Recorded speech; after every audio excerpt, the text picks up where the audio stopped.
Welcome, everyone, to StrikeGraph's product Roundup.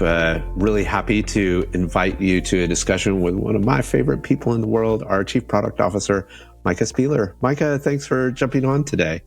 Oh, anytime, Justin. You make me blush every time you call me your favorite person. Well, we have such exciting software to demo for each other. I think it's something we both love. That's why we've decided to share it. We always like to just catch up a little bit about, broad, big changes that we see in security and compliance. And I think the big thing is that, and this was kind of a shock, is that we saw that the DoD has set a real timeline for CMMC compliance. Yeah, it's definitely coming into focus, which is great. I know they've been, I don't want to say dragging their feet, but definitely there's been a lot of confusion around that deadline. So it's great to get that clarity, because I think it'll help folks really start to prepare and know what they're required to do. And, luckily we've already got NIST 800-171 in our product, so we can help our customers comply. And, NIST 2 is another regulation that, manufacturing companies in particular are going to need to start really taking seriously, because that comes into effect at the end of this year too.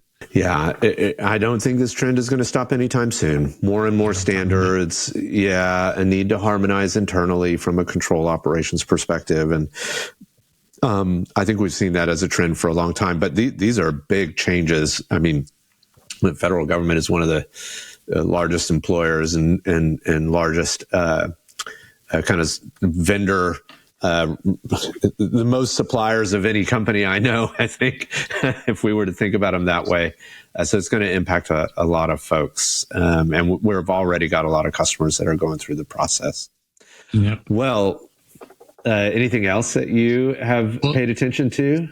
Justin, do you want to mention the event that you were at last night? Oh, yeah. Thanks. Yeah. Actually, we've been doing these great events called Secure Path, and they're kind of regionally based. So we've done some in the Northeast, and we did one in Seattle last night. And we got like 25 people together to talk really security, a little bit of compliance. Had some partners there that operate in the audit space, had some partners there that operate in the security talent space. And I thought it was great. And of course, as you all know, I like to chitter chatter. And so they gave me a second to tell some funny stories from the Secure Talk podcast that I do. I've had some interesting characters on over the past year, so we shared some of those stories. It was a lot of fun. We'll do another one in February in Seattle, but there'll be ones popping off all over the country. Yeah. Micah, sometimes we're going to get one to happen in Minneapolis for you. Yeah. I hope so. Yeah. I'm ready for the Midwest Secure Path event. Awesome. Yeah. Absolutely. Well, Justin, some other exciting things that have happened since we chatted last. One is we released two new integrations, one for GitLab and one for GitHub. The reason I want to bring this up is one of the components of CMMC and NIST 2 is a lot about securing the supply chain. And in that supply chain, there's this concept of a bill of materials, or a software bill of materials, SBOM. You might have heard it referred to in that way. And so, we're moving ourselves towards a situation where we can actually help support and manage SBOMs through our product here too, which is pretty exciting. And these are built, using Terraform. So there's a ton of different data that can get pulled out for both the Terraform, GitHub, and GitLab integrations. Pretty excited about those. Yeah, this is pretty huge for change management, right? Like we send all our code, and there's even for us, and I know for a lot of teams, there's automated controls in our GitLab, GitHub repos for how that change management gets processed, as well as, we understand deeply the architecture of the code and the package management that's going on. And I think I'm really excited for those. So we built those on top of the Terraform modality that's worked really good for us, which I think there's a lot of freedom, right? Yeah. How do you capture that? It's our sixth Terraform integration at this point. I think we have more Terraform integrations than we do non-Terraform integrations. Yeah. It's just so expansive. It's that I'm going to put a cell phone tower in the village and everybody can connect to everything that they want to, as opposed to I got to run a wire to every single thing. We would just make the wrong assumptions. I think that's what we know. Yeah. Yeah.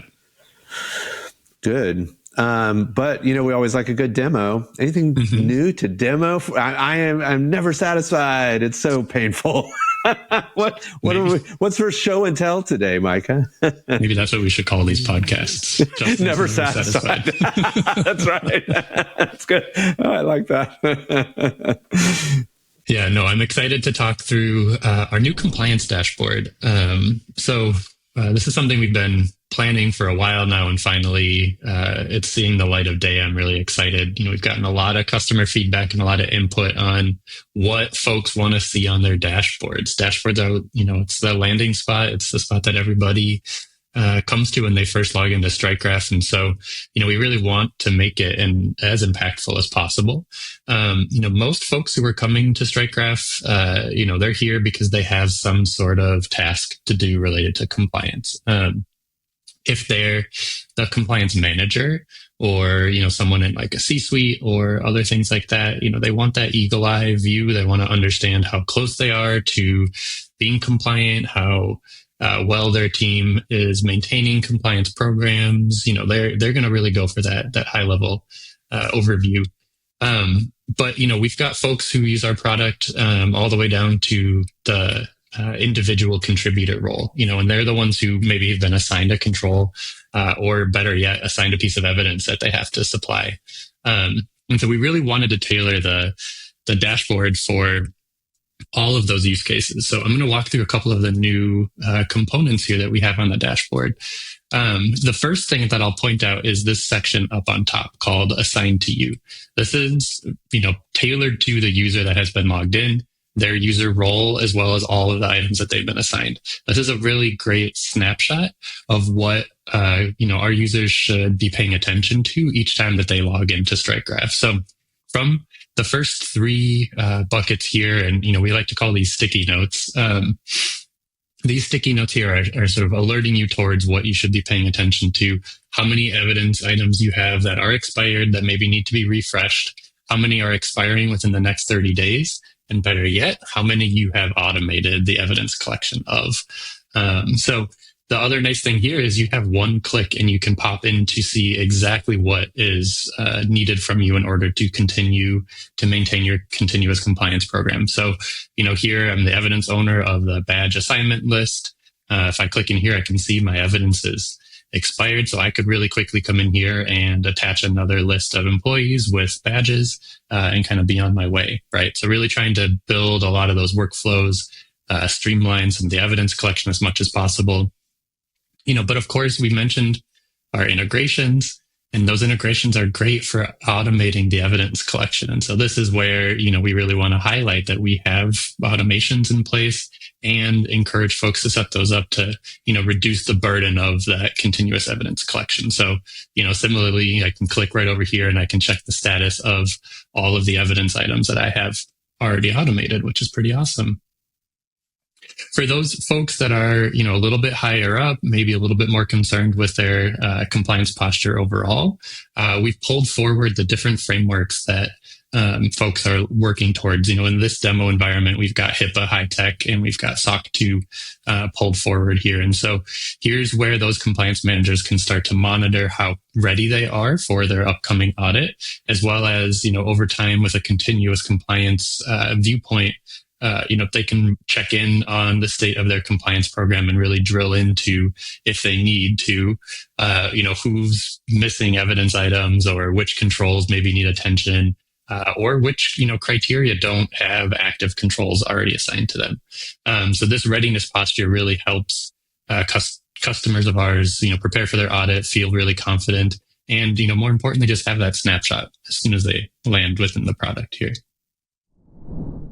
This dashboard represents a little bit of a milestone for our product here, Micah. I think that for any of our listeners that have done startup work before, everyone has their fingers in the design. And I myself played around a lot in the beginning. And I think you finally replaced the last screen that I designed in the dashboard. It was inevitable, Justin. It was inevitable. I'm so glad. I was so tired of seeing it, and this is really brilliant and reinforces, I think, something that we hear from CISOs, that they really want to understand who owns what. and allow the people that everyone owns a part of security, and them to know what their responsibilities are around it. And of course, we've brought forward something that's very powerful in our platform, which is one, what is the security posture, risk controls, and evidences that I'm working on, and how am I measuring against multiple standards at the same time? So it's funny. These reports are always the icing on all the data modeling, the infrastructure, the business logic, and we finally get to see it at the cream of at the top here. It's really fun. Yeah. Yeah, Justin, you mentioned, that compliance managers might want to see who exactly is assigned to what and how that's going. We do have the control monitoring dashboard for folks there too, where you can get even higher level of a report, and you can also drill down into, the exact status of different controls that have been updated recently here. And you can see that I've been working really hard today in this demo environment, updating all of my controls. But you can also switch over to the attachments tab and see which attachments have been uploaded recently and which evidence items they were uploaded to and who owns those evidence items. So, again, to try to really bring that level of visibility into a compliance program, we've built, multiple different views for our different user types to be able to manage their program at whatever level they need to, whether it's from the very top, whether it's in that middle section, or whether it's really about what's being assigned to them directly and what their jobs are when they log into the product. And look, we already have a new piece of evidence that's going to be expire in 30 days. It just popped up for you in the workflow. Yeah. Yeah, let's see. I got to get the administrator access to cloud list automated so I don't have to get pinged every 30 days on that one. Love that Terraform integration. I need my IAM users out of AWS. Yeah. All right. That's awesome, man. The demos that I do, it definitely is more eye-catching, and I think brings forward some of the deep value in the platform right to the dashboard for folks. What do you think about what's next? Of course, I think we are going to change the name of the podcast to Never Satisfied based on that. Yeah, this last section can be called Justin's Never Satisfied. What's next? So what's next, right? As everyone knows, we're really big into AI here at StrikeGraph, and we're layering AI into lots of different components within our product here. We have two areas in particular that are getting a lot of love right now. One is Security Assistant, and the other is Verify AI. And our main focus right now is enhancing the way that both of these systems can process and handle tabular data. And when I say tabular data, I'm talking anything that's structured, whether it's a JSON file or a CSV or an Excel spreadsheet. That structured data has a special connotation to it that we need to be able to understand in order to make more intelligent analysis and recommendations and answers out of that data. So that's really what we're focused on right now, making sure that all of our AI systems can handle and process tabular data really well. Once that's in place, we're going to be able to launch some new evidence testing types, as well as continue to transform Security Assistant into a tool that can really streamline lots of different activities. But most specifically, we're thinking about security questionnaires and how can Security Assistant really make that an easy and quick process for folks. Yeah, this has been a challenge, right? Because an LLM is such a summarization tool. When we use large language models or generative AI, it's kind of trying to summarize or create a concept in aggregate. And that doesn't work when we're doing evidence testing. We need high precision, or we have structured data where we need a more binary answer, not a qualitative answer from the AI tools we're implementing. Well, that's super exciting. Yeah. Micah, thanks so much for spending time. I'm satisfied. That was awesome. Appreciate it. It's great to chat with you, Justin, as always.